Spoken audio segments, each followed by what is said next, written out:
Today, we're going to be speaking with Dr. Gloria Mark, who's the Chancellor's professor at the University of California, Irvine. She's studied attention and stress in the digital age for over 2 decades and is also author of the forthcoming book out on Tuesday, January 10th, Attention Span, a groundbreaking way to restore balance, happiness, and productivity. You can find out more about it at gloriamark.com. Really great having you on. I appreciate the opportunity to talk about this. Thank you for having me. So it's almost become cliche now to repeat some of the things that have been written many times. There's no really such thing as multitasking. What you're doing is quickly switching between tasks. It's also, if you want to find opinions that social media and smartphones are killing our attention span, you can find it, but now there's the next layer, which is, hey, maybe that's not actually true. When people do these digital detoxes, they don't really seem to have the benefits some claim. You can basically find someone making every claim at this point in time. So maybe to start, we can just zoom out a little bit and say, over the time that you have been studying these issues, are there definitive trends that we can start with about the impact of modern media, smartphone, social media on attention, on stress, on anxiety? Yes, there are. So I've been studying this empirically for almost 2 decades.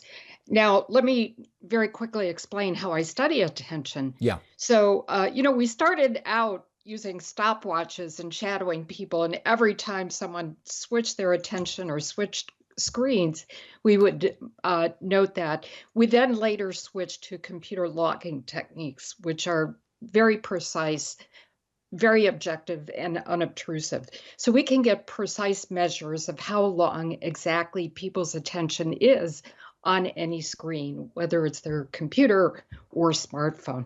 And we find that over the years, people's attention on any screen has diminished, their length of attention. And in the last 5 years or so, we find that it's gone down to about 47 seconds on average.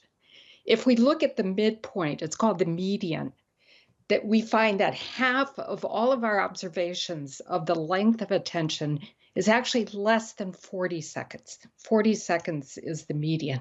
That means that people switch their attention very fast. They don't spend a lot of time on any particular screen. And we know from when we first started measuring this that the length of attention spans have gone down. Now, it sounds like that's a bad thing, but maybe that's an assumption that we should actually try to prove in some way, right? I mean, one could say, okay, that's true, that's what's going on, but it's just a result of the way that the world is. It doesn't objectively mean that there's a cost or a negative. Is there a cost or a negative to that reality?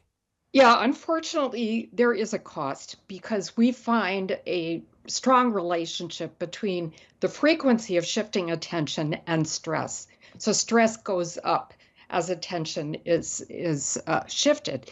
Now, going back to years of laboratory research in psychology, we know that when people switch their attention, when they multitask among, switching among different tasks, blood pressure goes up.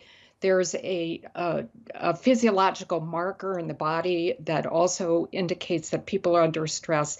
We also know that when people are probed with validated questionnaires about their subjective stress, their perceived stress also goes up at times when people are shifting their attention, multitasking fast.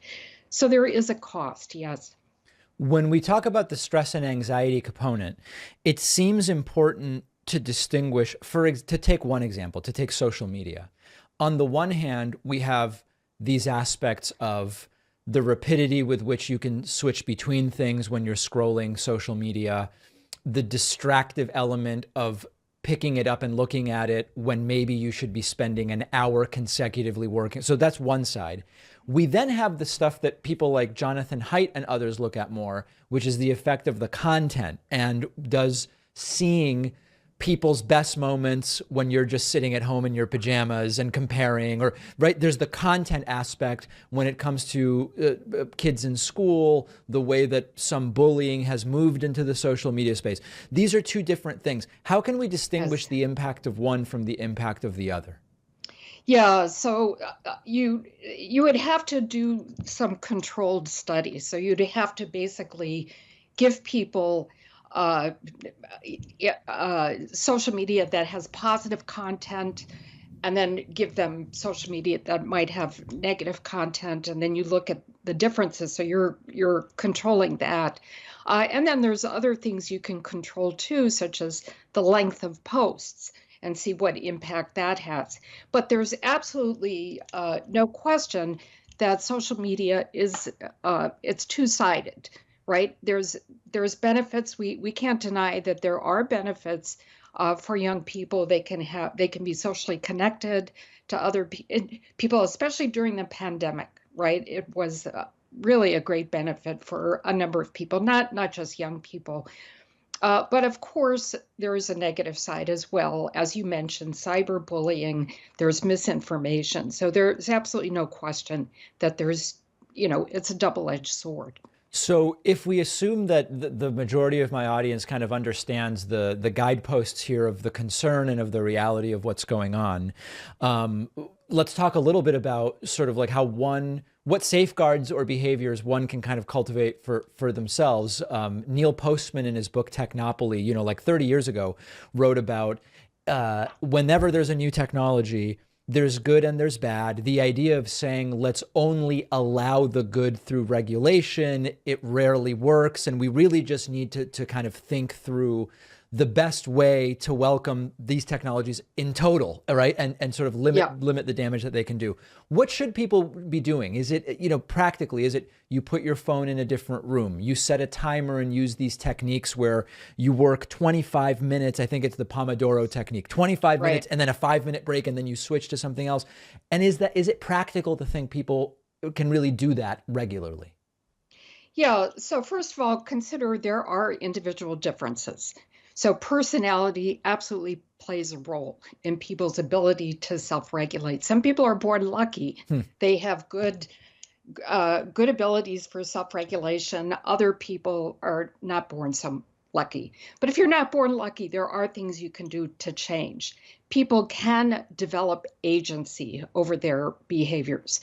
And if we draw from the work of a very famous social psychologist, Albert Bandura, he's found that people in a number of areas can develop self-efficacy. So with stopping smoking, substance abuse. And so I believe that it's very possible for people to have control over their attention. How can they gain agency? There's different ways. First of all, you can learn to be more intentional in your behavior. So we do a lot of automatic behaviors. For example, we check our smartphones, just automatically without thinking. We check email, we go to social media. What you can do is you can learn to probe yourself, to bring your unconscious actions to become more conscious. I'm a professional observer of people when I study them, and I've learned to become a professional observer of myself by probing myself, probing the reasons why I'm doing things. So whenever I have an urge to go to social media, I recognize that urge. I ask myself, will I get value out of being there? Why do I have this need to go there? Am I bored? Am I doing a hard task? Right? And anyone can develop this skill to become an observer of themselves. And once you recognize reasons for why you're doing things, you can change, right? And if you go to social media to take a break, then again, you can probe yourself and say, am I still getting value? Or am I just getting marginal returns? And if you're just getting marginal returns, it's time to get back to work. Let me mention another technique that people can do is to practice what's called forethought. Forethought means imagining your future self, and it could be in the very near future, like at the end of the day. If you go on social media now, how is that going to impact your life at 10 p.m. or midnight? Are you still going to be working on that deadline? Or are you going to be relaxing, have a glass of wine, watching your favorite show? Think ahead, right? Another technique that people can do is to maintain their higher level goals in their mind. Goals are a great shield against distractions. If because attention is directed to what our goals are. And if your goal is that you're going to work on this deadline and finish it, Right. then your attention will be directed to it. One of the people I've interviewed before is Cal Newport, who writes a lot about carving time out for what he calls Yes. deep work. And of Yeah. course, at the very, minimum, that means you're not checking your smartphone during this time. But ideally, also, you're limiting other distractions in other ways. And we've talked with him about that. One of the things that seems to apply in the diet world that may also apply here is whatever you're doing needs to be sustainable, it seems like. And that's one of the better Yes. arguments I've read against the total sort of like social media sabbatical of sorts, which is that it creates what's really an artificial situation that nobody says is going to be the long-term situation, and that therefore it might be sort of limited value. Whereas maybe there's more value to saying, hey, I know I have a tendency to do my best deep work in the morning. So from 9 to 11, I'm not even going to have my phone in the room. And so now I'm at least getting to 11 without any distractions. And then from then on, I will do X, Y, or Z, that type of thing. Can you talk a little bit about, is it better to jump right into modes that are sustainable long-term, or do these short-term experiments have their place? No, I don't think that realistically we can think about doing digital detoxes for a very long time. If any individual does a digital detox, essentially it penalizes themselves because they're cutting themselves off from important work communications, from family, from loved ones. And you're right, absolutely, it's not sustainable. We live in a digital world. The ship has sailed. We can't back away from it. We can't pull out. So what we need to do instead is to think of solutions that that can enable us to live in this world and to maintain well-being. Now, it turns out that people, you can't maintain sustained focus for a lengthy period, just in the same way that you can't lift weights for an extended period of time. We use up our mental resources. Now, people have peaks of time during the day when their mental resources are at their utmost. And for most people, it's mid to late morning and it's mid-afternoon. Mm-hmm. If you can become aware of when your personal peaks of attention are, and you can start with these times that I mentioned, then you can gear your work around those times when your attention is at its best. Yeah, that's been super useful for me. I used to have a list of things that I sort of planned to accomplish after taping my show each day.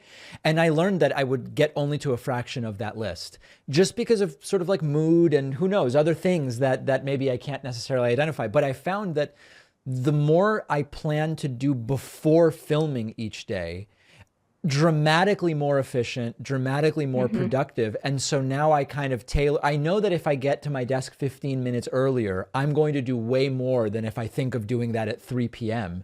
Now, I have the benefit of a job where I'm completely in control of my schedule. The reality is a lot of people are squeezing these things in around shift work, for example, and that becomes very difficult. That's right. Absolutely. So that's right. Every person is different. Everyone has their own personal rhythm. And you need to gear your work around what your own personal rhythm is for your attentional resources. And, for me, I can't start work immediately when I get up. I need time to ramp up.